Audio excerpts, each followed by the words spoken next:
Students, हम लोग आज पढ़ेंगे पहले एपीमर्स एंड एनोमर्स। तो एपीमर्स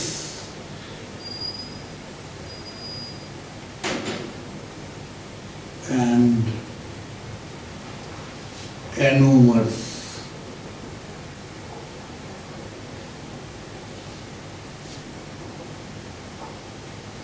ये स्पेशली बायोमोलिक्यूल में काम आएगा। ये जो होता है, ये नोमेनक्लेचर किसके लिए यूज होगा? For the molecules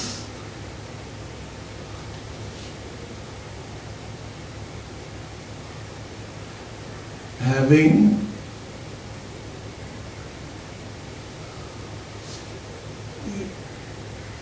multiple number of asymmetric carbon atoms. मतलब एसिमेट्रिक कार्बन एटम जो होगा वो मल्टीपल, एक नहीं, एक से सिंगल नहीं, मल्टीपल, एक से अधिक एसिमेट्रिक कार्बन एटम होगा।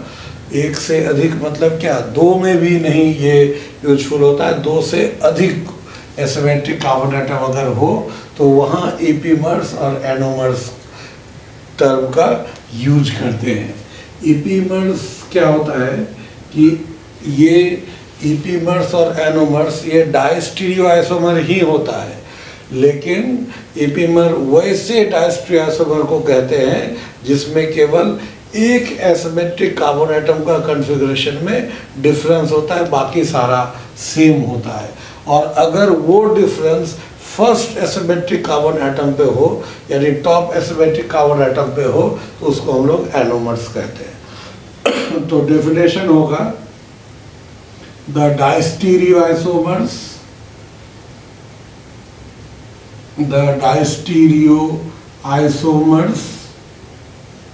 which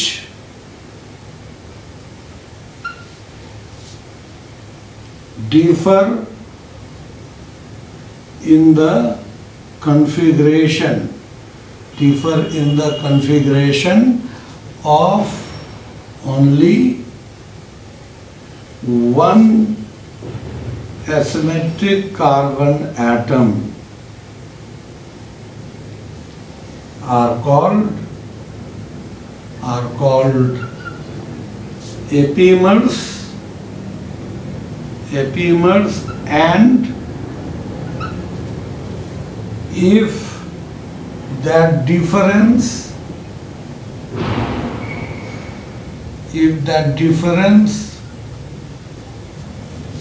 is on the first asymmetric carbon atom,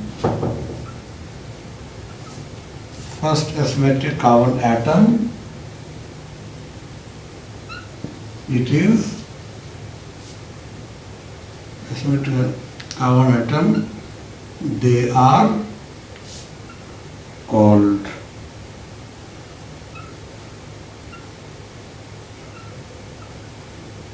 anomers. ये तो एपीमर और एनोमर, इसमें क्या होता है कि इस जगह अब एग्जाम्पल में हम लोग लेते हैं, जैसे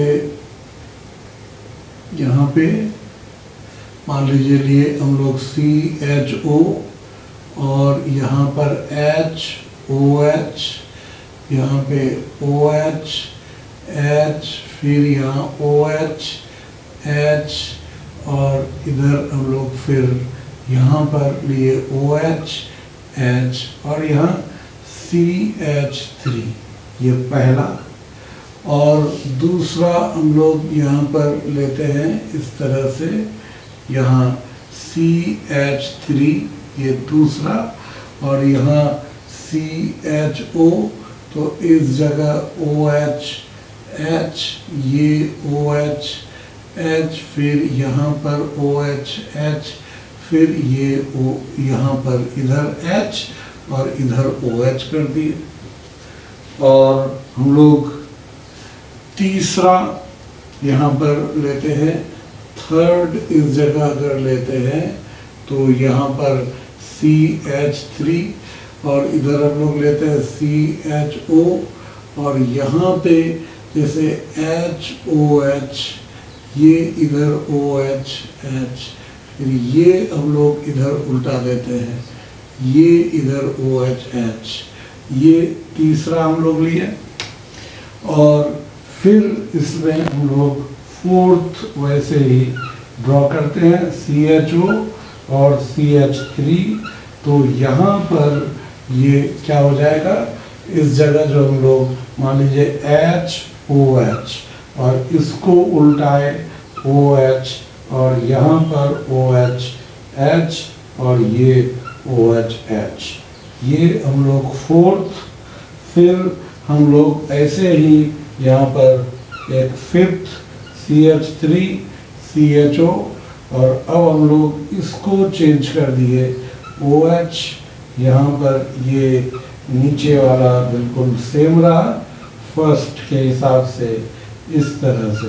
तो यहाँ पर ये 5 और अगर हम लोग यहाँ पर इस तरह से लेते हैं कि इस जगह CHO और इधर हम लोग लेते हैं H और OH और यहाँ पे H और OH, फिर इधर हम लोग लेते हैं यहाँ पे OH H और इधर OH H। मान लीजिए इसमें तो ऐसे ड्रॉ किया जा सकता है कितना, यहाँ 4 एसिमेट्रिक कार्बन एटम है इसलिए 16 स्ट्रक्चर ड्रॉ किया जा सकता है, लेकिन हमने यहाँ पर सिर्फ 6 स्ट्रक्चर ये ड्रॉ किया है।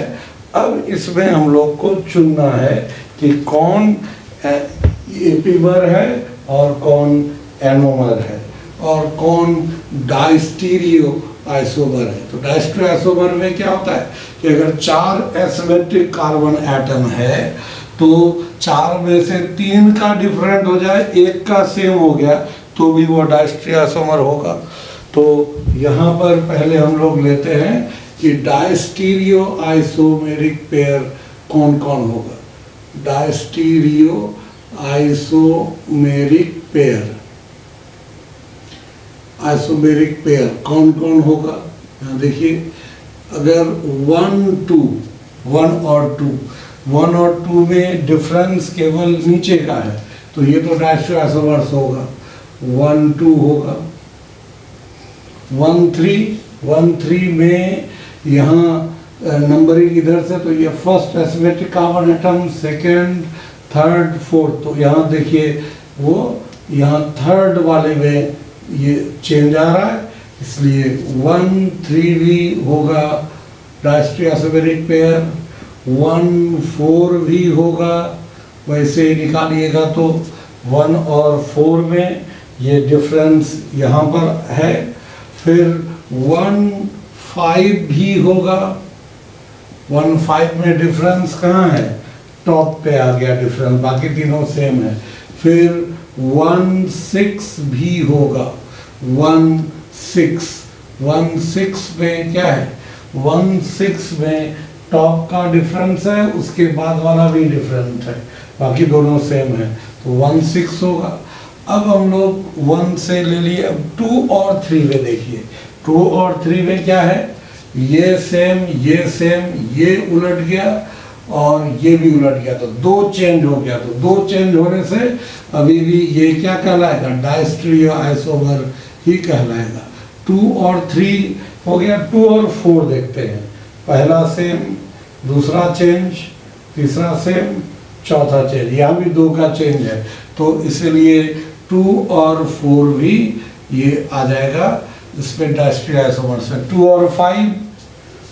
और 5 में देखते हैं तो पहला चेंज, दूसरा सेम, तीसरा सेम, चौथा चेंज, यहाँ भी 2 का चेंज है तो 2 और 5 भी डाइस्टीरियो आइसोमेरिक पेयर होगा। 2 और 6 में पहला डिफरेंट, दूसरा डिफरेंट, तीसरा सेम, चौथा, या 3 का चेंज है तो भी हो जाएगा, 2 और 6 भी हो जाएगा डाइस्टीरियो आइसोमेरिक पेयर। अब 2 से हो गया, अब 3 से देखते हैं। 3 और 4 में पहला सेम, दूसरा चेंज, तीसरा चेंज, चौथा सेम, तो 2 का चेंज हो गया, यानी कि 3 और 4 भी हो जाएगा। 3 और 5 ये पहला उल्टा है, दूसरा सेम है, तीसरा उलट गया, चौथा सेम है, यानी यहाँ भी 2 का चेंज। तो 3 और 5 भी होगा। फिर 3 और 6, 3 और 6 में पहला चेंज है, दूसरा चेंज है, तीसरा चेंज है, चौथा सेम है, यानी कि ये भी होगा। तो 3 और 6 भी डैश टू एसिमेट्रिक पेयर में होगा। अब हम लोग लेते हैं 4 और 5। 4 5 में ये उल्टा, ये उल्टा, ये दोनों सेम, 2 चेंज हो गया, यानी कि 4 और 5 भी होगा। फिर 4 और 6 में ये चेंज, ये सेम, ये सेम, ये सेम, यानी कि यहाँ पर केवल एक ही चेंज है। तो ये भी 4 और 6, यहाँ पे 4 और 6 ये भी होगा। अब 5 और 6 में देखते हैं, ये सेम, ये उलट गया, ये सेम, ये सेम, यहाँ भी एक ही उल्टा है, तो ये भी हो जाएगा 5 और 6। तो इतने सारे पेयर्स क्या हो जाएंगे, डायस्टीरियो आइसोमर्स होंगे। अब हम लोग देखते हैं ईपीमर्स कौन कौन होंगे। ईपीमर्स में कॉन्फ़िगरेशन केवल एक का चेंज होना होता है। तो 1 और 2 में केवल एक कार्बन, कहीं भी किसी भी एसिमेट्रिक कार्बन एटम में एक जगह कॉन्फ़िगरेशन में चेंज होना है।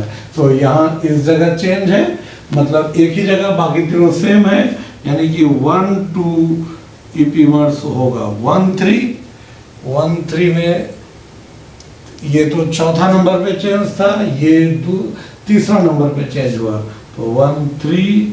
फिर इसमें 1 4 में पहला सेम, दूसरा चेंज हुआ, तीसरा चौथा सेम, ये 1 4 भी होगा ईपीमर्स। 1 5 भी होगा, 1 5। 1 6 में 2 जगह चेंज है, नहीं होगा। 1 6 यहाँ ईपीमर नहीं होगा। अब देखते हैं 2 3 में ये सेम, ये सेम, ये एक उल्टा है, ये भी उल्टा है, यानी कि यहाँ 2 जगह उलट गया, यानी कि 2 3 नहीं होगा। तो 2 3 जब नहीं होगा तो 2 4 में ये सेम, ये उलट गया, फिर ये सेम, ये उलट गया, नहीं होगा। 2 5 में पहला उलट गया, दूसरा सेम, तीसरा, ये चौथा, यहाँ भी 2 का चेंज नहीं होगा।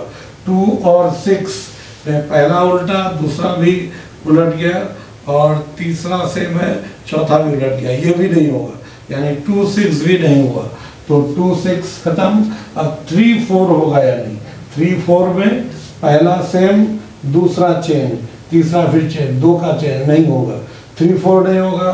3 5 होगा, यानी 3 5 में ये पहला चेंज है, दूसरा सेम है, तीसरा फिर चेंज हो गया, नहीं होगा। 3 5 नहीं होगा। 3 6 में पहला चेंज है, दूसरा चेंज है, तीसरा भी चेंज है, नहीं होगा, यानी कि 3 6 भी नहीं होगा। अब देखते हैं 4 5 में यहाँ चेंज, यहाँ भी चेंज नहीं होगा। 4 और 6 में यहाँ चेंज, यहाँ सेम, यहाँ ये 4 और 6 में ये चेंज है, ये सेम है, ये सेम है, ये सेम है, यानी केवल एक ही जगह चेंज है, तो 4 6 हो जाएगा, यानी कि 4 6 हम लोग ले सकते हैं। और 5 6 में एक सेम, यहाँ चेंज हुआ, और यहाँ सेम, यहाँ सेम, यहाँ पर इन दोनों में एक सेम है, केवल यहाँ चेंज हो रहा है, इसका मतलब 5 6 भी होगा। तो 5 6 भी यहाँ पर हम लोग ले सकते हैं, 5 6 भी होगा। तो ये ईपीमर्स हो गया। और अब देखते हैं एनोमर्स। तो एनोमर्स कौन कौन होगा? एनोमर में टॉप एसिमेट्रिक कार्बन एटम में चेंज होना चाहिए, पहला दूसरा। देखिए ये नीचे देखना ही नहीं है, नीचे सब सेम रहना चाहिए, केवल टॉप में डिफरेंस। टॉप में यहाँ इधर भी OH राइट साइड नहीं होगा, ये भी राइट साइड, ये लेफ्ट साइड है। तो 1 और 5 में अगर टॉप डिफरेंस, लेकिन तीनों बाकी सेम होना चाहिए, ये सेम है, यानी कि 1 और 5 तो होगा, तो 1 और 5 एनोमर होगा। 1 6 में भी टॉप का डिफरेंस है, तो टॉप का डिफरेंस है, बाकी तीनों सेम होना चाहिए, नहीं है, यानी कि 1 5 नहीं होगा। अब देखते हैं 2 और इसको, तो ये अगर राइट साइड में है तो 2 और 5 में देखते हैं, 2 5 में पहला चेंज, बाकी तीनों सेम होना चाहिए, ऐसा नहीं है, तो 2 5 भी नहीं होगा। 2 6 पहला चेंज, बाकी तीनों सेम होना चाहिए, बाकी तीनों सेम नहीं है, यानी कि 2 6 भी नहीं होगा। अब देखते हैं 3 और 5, 3 5 में पहला चेंज, दूसरा फिर तीसरा भी चेंज हो गया, नहीं होगा, 3 5 नहीं होगा। 3 6 पहला चेंज, दूसरा भी चेंज, नहीं होगा, 3 6 भी नहीं होगा। अब 4 5 में पहला चेंज है, यहाँ भी चेंज हो गया, नहीं होगा। 4 और 6 में ये चेंज है, ये सेम है, फिर ये सेम है, यानी कि 4 और 6 हो जाएगा, 4 और 6 हो जाएगा, 4 6। उसके बाद 5 6 में ये सेम हो गया, नहीं होगा, यानी कि एनोमर्स का यहाँ 2 ही पेयर है। तो आप देखिए डायस्ट्रोसोमर्स जितना भी है, तो एपीमर्स पहले देखिए नीचे से, एनोमर 1 5 यहाँ है या नहीं, 1 5 है, 4 6 है, यहाँ भी है, यानी कि हर एनोमर एपीमर है। और फिर एपीमर से यहाँ देखिए 1 2, यहाँ 1 2 है, 1 3 है, 1 4 है, फिर 1 5 भी है यहाँ पे, फिर 4 6 यहाँ है, फिर 5 6 ये है, यानी कि सारे एपीमर्स डायस्ट्रोसोमर्स में है। तो हम लोग ये कह सकते हैं all the anomers are epimers and all the epimers are diastereomers, but the reverse is not correct, means सारे डायस्ट्रोसोमर एपीमर नहीं होंगे, सारे एपीमर एनोमर नहीं होंगे। तो इस पॉइंट को अब हम लोग लिख लेते हैं।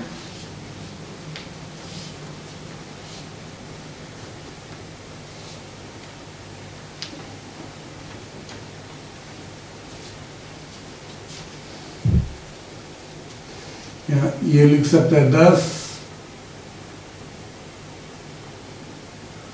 all the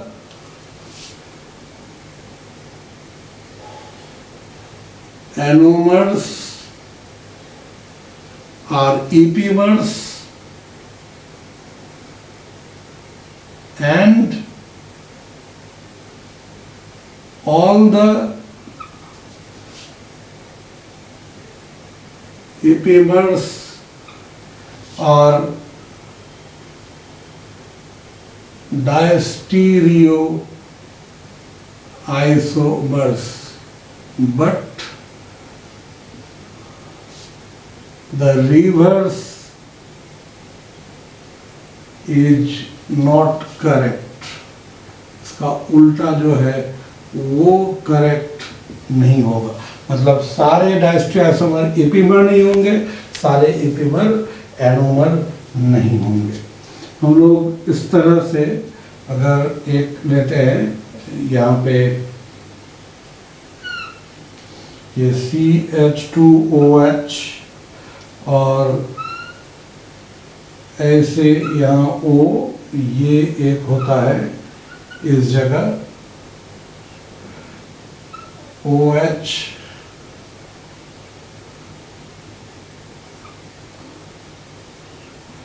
यहाँ पे ऐसे, ये एक फॉर्म, और दूसरा इसको हम लोग ग्लूकोज कहते हैं, अल्फा डी ग्लूकोज, और दूसरा हम लोग इसी तरह से लेते हैं, यहाँ पे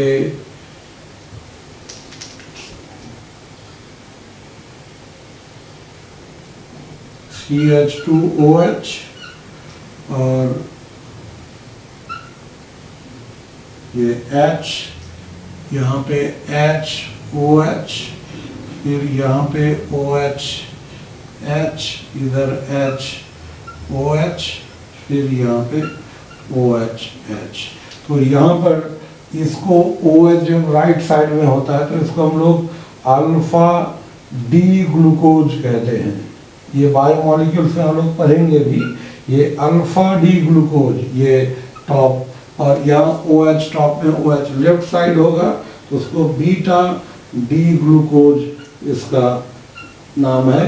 तो देखिए डी क्यों, क्योंकि जो ये बॉटम एसिमेट्रिक कार्बन एटम में H इधर है और O इस साइड है तो D, यहाँ भी H लेफ्ट साइड और O राइट साइड तो D हो गया। और टॉप कार्बन पे OH राइट होता है तो अल्फा, OH अगर लेफ्ट होता है तो बीटा टर्म यूज होता है। तो अल्फा डी ग्लूकोज और बीटा डी ग्लूकोज क्या है एक दूसरे का, तो यहाँ पर देखिए बाकी सारे कॉन्फ़िगरेशन सेम है, केवल फ्रंट ये जो फर्स्ट एसिमेट्रिक कार्बन एटम के कॉन्फ़िगरेशन में डिफरेंस है। तो ये दोनों एक दूसरे का क्या कहलाएगा, एनोमर्स कहलाएगा, ये एनोमर्स कहलाएगा। और ये जो पहला एसिमेट्रिक कार्बन एटम हुआ इसको हम लोग क्या कहेंगे, एनोमेरिक कार्बन कहेंगे, एनोमेरिक कार्बन एटम। ये एग्जाम में पूछा हुआ है कि अल्फा डी ग्लूकोज और बीटा डी ग्लूकोज में कैसा रिलेशन है। तो ये दोनों स्टीरियो आइसोमर है, ये दोनों डाइस्ट्रियो आइसोमर भी है, एपीमर भी है और साथ ही साथ ये एनोमर भी है। और ये एनोमर इसलिए है कि वो जो टॉप एसिमेट्रिक कार्बन एटम का कॉन्फ़िगरेशन में चेंज है, एनोमर है तो ईपीमर होगा ही, ईपीमर है तो डायस्ट्रियोआइसोमर होगा ही, और डायस्ट्रियोआइसोमर है तो वो स्टीरियोआइसोमर होगा। इस तरह से ये हो जाएगा ईपीमर्स और एनोमर्स के बारे में। अब इसके बाद हम लोग पढ़ते हैं racemic mixture. Racemic mixture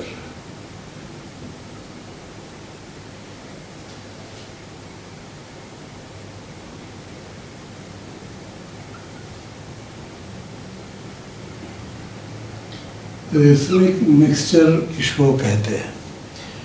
racemic mixture जो होता है ये जैसे दो इनैंसियोमर है और उसका इक्विमोलर मिक्सचर, ऐसे हम लोग कह सकते हैं कि an equimolar, an equimolar mixture of two enantiomers. Enantiomers is called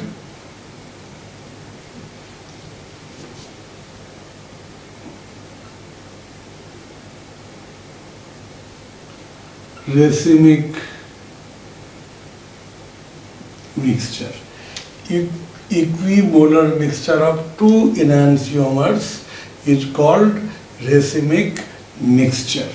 तो जैसे हम लोग यहाँ पर लेते हैं, यहाँ ऐसे हम लोग लिए कि इस जगह COOH, ये HOH और यहाँ CH3, ये लैक्टिक एसिड है, और इसका इनैंसियोमर कैसा होगा, इसका इनैंसियोमर हम लोग यहाँ पर अगर लेंगे, इसका मिरर इमेज CH3 COOH और यहाँ OH, H इधर OH इधर कर दिए, तो ये उसका इनैंसियोमर हुआ, ये 1 और ये 2, ये दोनों यहाँ पर ये इनैंसियोमेरिक पेयर है।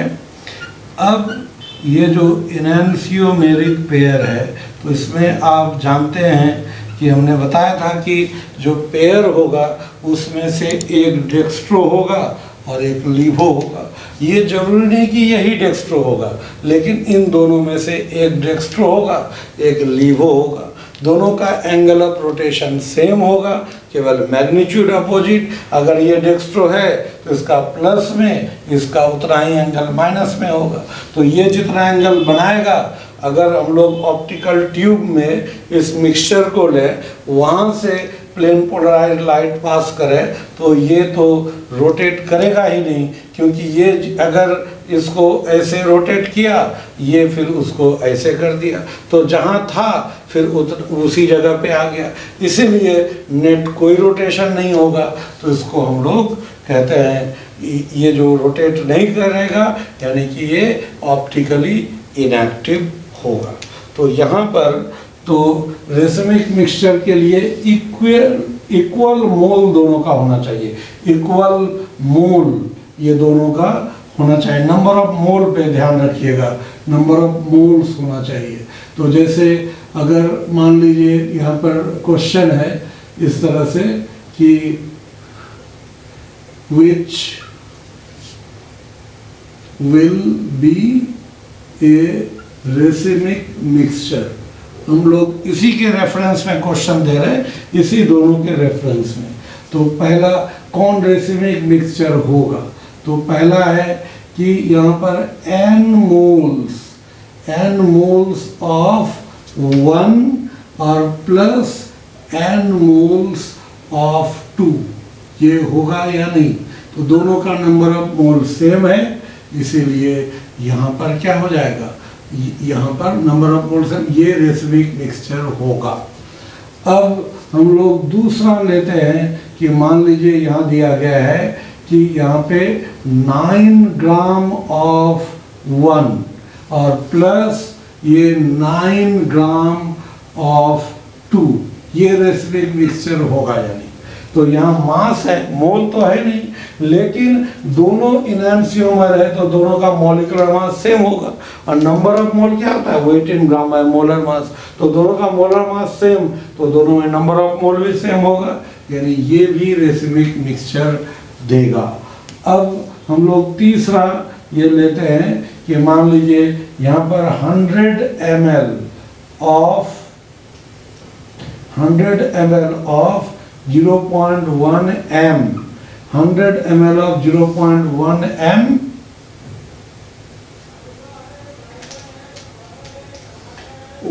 of 1 plus 100 ml of 0.1 m of 2, ये होगा या नहीं। तो नंबर ऑफ मोल कैसे निकालते हैं हम लोग, नंबर ऑफ मोल का तो फॉर्मूला होता है ना कि मोलैरिटी इनटू वॉल्यूम बाय 1000। तो मोलैरिटी भी सेम है, वॉल्यूम भी सेम है, तो दोनों का नंबर ऑफ मोल सेम होगा, यानी ये भी रेसिमिक मिक्सचर देगा। अब हम लोग लेते हैं इस जगह, मान लीजिए कि 100 ml ऑफ 0.1 m ऑफ 1 और प्लस यहाँ दिया गया है 100 ml ऑफ 0.05 m ऑफ 2, तो ये होगा यानी 2। ये यहाँ पर दोनों का वॉल्यूम सेम है लेकिन मोलैरिटी सेम नहीं है, तो नंबर ऑफ मोल सेम नहीं होगा, तो ये यहाँ पर रेसिमिक मिक्सचर नहीं होगा। अगर हम लोग लेते हैं यहाँ 100 ml ऑफ 0.1 m ऑफ 1 और प्लस या 200 ml ऑफ 0.05 m ऑफ 2, ये होगा यानी। तो यहाँ पर वॉल्यूम इधर ज़्यादा हो गया, मोलैरिटी हाफ हो गया, तो मल्टीप्लाई करेंगे तो सेम आ जाएगा, यानी कि ये भी रेसिमिक मिक्सचर होगा। तो रेसिमिक मिक्सचर के लिए दोनों का नंबर ऑफ मोल सेम होना चाहिए, ये हम लोग को ध्यान में रखना होगा। ये रेसिमिक मिक्सचर पता करने के लिए होगा। अब रेसिमिक मिक्सचर होगा क्या, ये ऑप्टिकली एक्टिव होगा या इनएक्टिव होगा। तो देखिए इसमें हमने बताया कि अगर ये दोनों एनांसियोमर में एक डेक्स्ट्रो है एक लीवो है, दोनों का एंगल जो है बराबर है, डायरेक्शन अपोजिट है, तो ये जितना एंगल बनाएगा उसको ये कंपेंसेट कर देगा, इस वजह से नेट एंगल 0 हो जाएगा। तो मेजोमर में था कि एक मॉलिक्यूल का आधा हिस्सा जो एंगल बनाता था, निचला हिस्सा उसको कंपेंसेट करता था। एक ही मॉलिक्यूल के अंदर था तो उसको हम लोग इंटरनल कंपेंसेशन नाम दिए थे। यहाँ लेकिन बना एक रहा है, उसको कंपेंसेट दूसरा कर रहा है, इसलिए इसको हम लोग क्या कहेंगे, एक्सटर्नल कंपेंसेशन। तो इस तरह से हम लोग ये लिख सकते हैं, racemic mixture is optically inactive. यहाँ जो होगा इसे लिख सकते हैं कि racemic mixture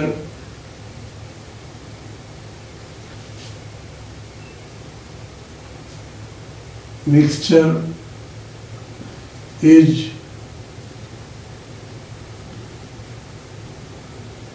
optically inactive due to external compensation। External compensation किसको कहते हैं?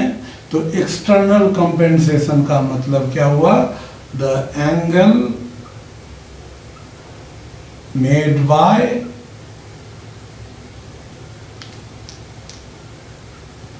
by one enantiomer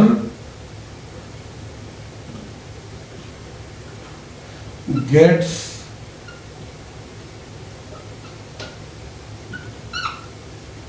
compensated by the angle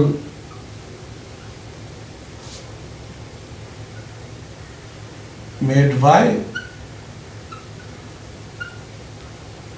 another enantiomer।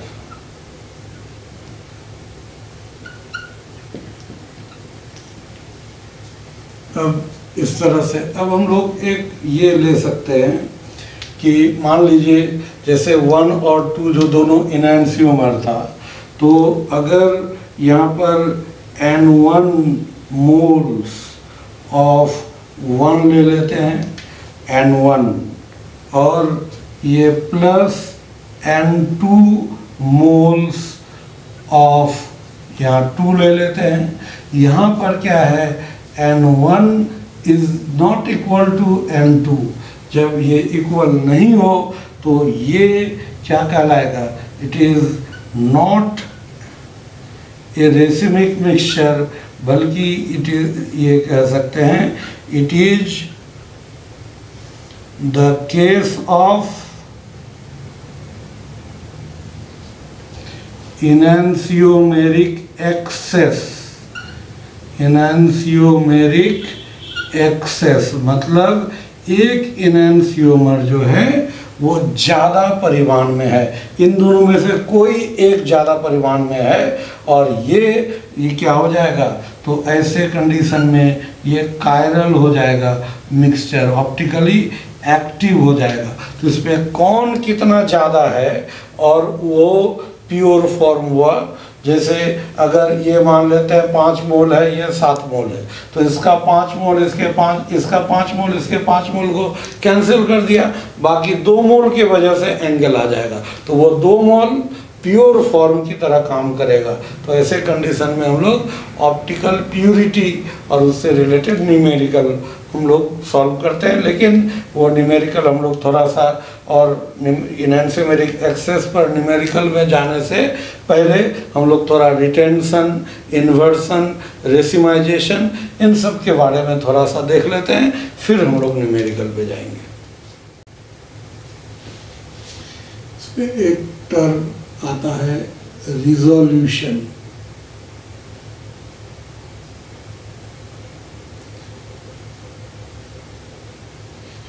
Resolution इसको कहते हैं the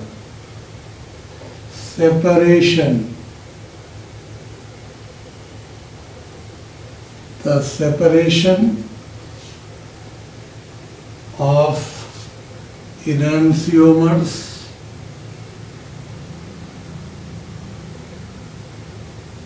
from A racemic mixture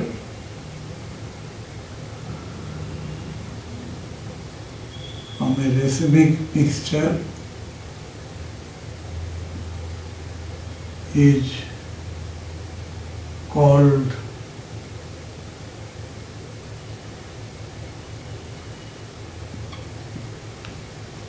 resolution.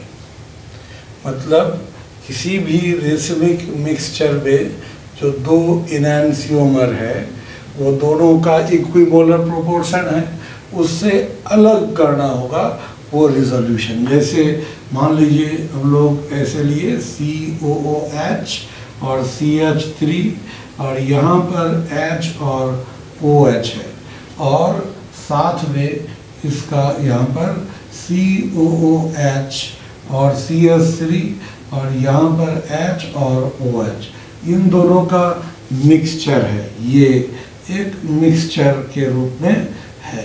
अब इस मिक्सचर को इससे हम लोग को दोनों को अलग करना है, ये सेपरेट कर देंगे। ये इस तरह से दोनों को अलग कर दिए तो ये जो COOH या H OH और CH3 ये फिर यहाँ पर हो जाएगा COOH, यहाँ पर OH H और CH3, ये दोनों को जो अलग किए, ये अलग करने का मेथड ही क्या कहलाता है, रिजोल्यूशन। तो ये रिजोल्यूशन, इसका जो वर्ब ऐसे होता है रिजॉल्व। ये रिजॉल्व अगर जैसे कुछ क्वेश्चंस में जो रोड मैप प्रॉब्लम में कभी कभी रहता है कि मान लीजिए ए कोई एक ऑर्गेनिक सब्सटेंस है, वो किसी से रिएक्शन किया, रिएक्शन करके जो प्रोडक्ट बना, प्रोडक्ट कैन बी रिजॉल्व्ड। अगर ये टर्म लिख दिया कि प्रोडक्ट कैन बी रिजॉल्व्ड, तो रिजॉल्व का मतलब वो रेसिमिक मिक्सचर से अलग करना, यानी उस रिएक्शन में जरूर रेसिमिक मिक्सचर बना होगा। तो ये रिजॉल्व का मीनिंग ये, और अक्सर क्वेश्चन में ये रहता है कि एक ऑर्गेनिक कंपाउंड है, किसी रिएजेंट से रिएक्शन करा है, तो जो मिक्सचर बना, ये जो प्रोडक्ट बना, दैट कैन बी रिजॉल्व्ड, ये लिख दिया तो ये हिंट हुआ एक तरह से कि यानी कि इस स्टेप में हम लोग को रेसिमिक मिक्सचर मिल रहा है। तो ये अलग करना रिजोल्यूशन। तो आप देखिए इसको अलग कैसे करेंगे। तो अलग करने का जो सेपरेशन का जो मेथड है वो दो तरह का मेथड होता है, फिजिकल और केमिकल। तो यहाँ तो दोनों का फिजिकल प्रॉपर्टी 100% सेम होता है, केवल प्लेन पोलराइज लाइट के प्रति इन दोनों का बिहेवियर डिफरेंट होता है। तो वो डिफरेंट अगर है तो फिर तो यहाँ, और उस प्रॉपर्टी को हम लोग सेपरेट करने में यूज ही नहीं कर सकते। सेपरेट करने के लिए मेल्टिंग पॉइंट में डिफरेंस हो, बॉइलिंग पॉइंट में डिफरेंस हो, सॉल्युबिलिटी में डिफरेंस हो, ये सब में अगर अंतर हो फिजिकल प्रॉपर्टी में, तो those can be use to separate them. लेकिन ये सारे बिल्कुल सेम होते हैं, इवन पॉइंट के बाद का जो डिजिट है वो भी बिल्कुल मैच कर जाता है। तो दोनों का boiling point, melting point, solubility सब चीज सेम है। सो enantiomers cannot be separated by physical method of separation। Physical method से इसको सेपरेट नहीं कर सकते। तो यहाँ हम लोग लिख सकते हैं कि enantiomers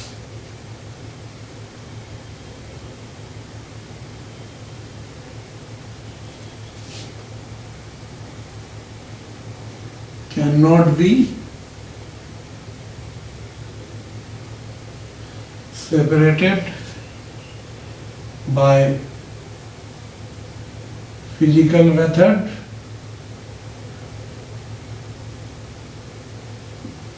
from a racemic mixture या from their mixture। मिक्सचर से उसको फिजिकल मेथड से अलग नहीं कर सकते क्योंकि फिजिकल प्रॉपर्टी सेम होता है। तो और केमिकल प्रॉपर्टी डिफरेंट होता है, और वो भी किसके साथ, केमिकल प्रॉपर्टी बताए हैं डिफरेंट किसके साथ होता है, कायरल रिएजेंट के साथ। यानी कायरल रिएजेंट का इस्तेमाल करके तब इसको अलग करना होगा। तो यहाँ तो हम लोग कह सकते हैं enantiomers are separated by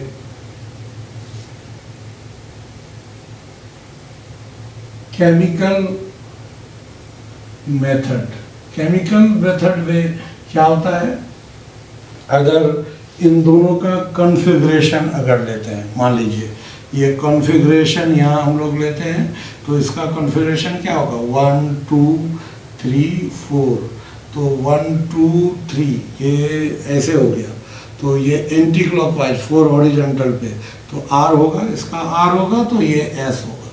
तो यहाँ पर क्या हो जाएगा कि ये जो हम लोग R और S, तो यहाँ R और S का ये मिक्सचर है, ये इनैन्सियोमेरिक मिक्सचर है। अब इस मिक्सचर को अलग करने के लिए क्या करना पड़ेगा, इसका हम लोग एक कायरल रिएजेंट से रिएक्शन कराएंगे। एक कायरल रिएजेंट होना चाहिए और ये ऑप्टिकली प्योर होना चाहिए, मतलब प्योर इनैन्सियोमर, ये कायरल रिएजेंट यहाँ होना चाहिए। मान लीजिए इसका कॉन्फ़िगरेशन भी R है, तो R ये रिएजेंट के लिए है, एक पहचान के लिए कि रिएजेंट का है ये, तो R स्टार दे दिए। तो अब क्या करेगा, ये जाकर के इससे रिएक्शन कराएगा तो R बनेगा, और ये जाकर के इससे रिएक्शन करेगा तो क्या बनेगा R और ये S बनेगा। तो अब देखिए ये दोनों क्या बना, ये दोनों डायस्टीरियो आइसोमर्स हो गया। और अगर डायस्टीरियो आइसोमर्स है तो डायस्टीरियो आइसोमर्स का तो फिजिकल प्रॉपर्टीज डिफरेंट होता है, और अगर फिजिकल प्रॉपर्टीज डिफरेंट होता है डायस्टीरियो आइसोमर्स का, तो अब तो ये फ्रैक्शनल डिस्टिलेशन से अलग कर सकते हैं। तो फ्रैक्शनल डिस्टिलेशन, तो फ्रैक्शनल डिस्टिलेशन करेंगे तो इससे अलग हो जाएगा, यहाँ पर ये R डैश R और यहाँ पर R डैश या R स्टार S, ये अलग हो जाएगा। फ्रैक्शनल डिस्टिलेशन जानते होंगे कि दो चीज़ का अगर मिक्सचर है और दोनों के बॉइलिंग पॉइंट में डिफरेंस है, तो ये जो डिफरेंस अगर बॉइलिंग पॉइंट, दोनों के बॉइलिंग पॉइंट में कुछ ये डिफरेंस है, तब क्या करते हैं, इन दोनों को एक कंटेनर में लेकर हम लोग हीट करते हैं, और एक का बॉइलिंग पॉइंट ज़्यादा एक का कम। तो अगर बॉइलिंग पॉइंट में बहुत ज़्यादा का डिफरेंस होता है तब तो हम लोग सिंपल डिस्टिलेशन यूज करते हैं, लेकिन कम का डिफरेंस होता है तो वहाँ फ्रैक्शनल डिस्टिलेशन यूज करते हैं। तो यहाँ पर इन दोनों को लिए, और मान लीजिए एक का बॉइलिंग पॉइंट यहाँ पर मान लेते हैं, मान लीजिए यहाँ पर 100 डिग्री सेल्सियस है, इसका 125 डिग्री सेल्सियस या 120 डिग्री सेल्सियस है। तो क्या करेंगे, ये मिक्सचर को लेकर के हम लोग हीट करेंगे। तो हीट करने पर या 120 ऐसे 25 या उससे थोड़ा कम का ये डिफरेंस, उससे ज़्यादा का डिफरेंस होगा तो फिर सिंपल डिस्टिलेशन। तो इसको हीट करेंगे अगर, तो यहाँ पर क्या होगा, एक पहले थर्मामीटर लगा करके टेम्परेचर फिक्स करेंगे, और 100 पे जैसे टेम्परेचर पहुंचा ए वेपर बनकर निकल जाएगा, बी वहाँ रह जाएगा। ए वेपर को हम लोग दूसरे जगह कलेक्ट करके ठंडा कर लेंगे, तो ए उधर चला गया, बी यहाँ, तो ये जो अलग अलग हुआ उसको फ्रैक्शंस कहते हैं। तो यहाँ पर 2 फ्रैक्शन मिला, और इस दोनों फ्रैक्शन से फिर हम लोग रीजनरेट कर लेते हैं। यहाँ पर R इसको हटाकर फिर R ये इसको रीजनरेशन कहा जाता है। ये रीजनरेट कर लिया गया, मतलब इस प्रोसेस को रीजनरेशन कहते हैं। तो रीजनरेट कर लिया गया, जैसे हाइड्रोलिसिस हो या कोई और भी मेथड है, जनरली हाइड्रोलिसिस करते हैं, इससे ये अलग हो गया और RS अलग हो गया। इसको हम लोग कहते हैं रिजोल्यूशन, यानी कि इनैन्सियोमेरिक पेयर में से इनैन्सियोमर को अलग करने के लिए पहले उसे डायस्ट्रोआइसोमर में कन्वर्ट करना होगा, और तब फिर उसको फिजिकल मेथड के द्वारा एक दूसरे से अलग करना पड़ेगा। लेकिन इसके लिए जो रिएजेंट लेते हैं डायस्ट्रोआइसोमर में कन्वर्ट करने के लिए, वो कायरल रिएजेंट होना चाहिए। तो इसमें आपको पूछा जा सकता है कि an enantiomeric pair can be separated by, और वहाँ आपको 4 चॉइस में दिया है, तो वहाँ देखना पड़ेगा कौन सेपरेट करने में यूज करेंगे, जो कायरल होगा, प्योर इनैंसियोमर। अगर यहाँ रेसिमिक मिक्सचर ले लेंगे तब फिर नहीं होगा। यहाँ पर क्या होना चाहिए, प्योर इनैंसियोमर या एक प्योर कायरल रिएजेंट होना चाहिए। ये हो गया रिजोल्यूशन।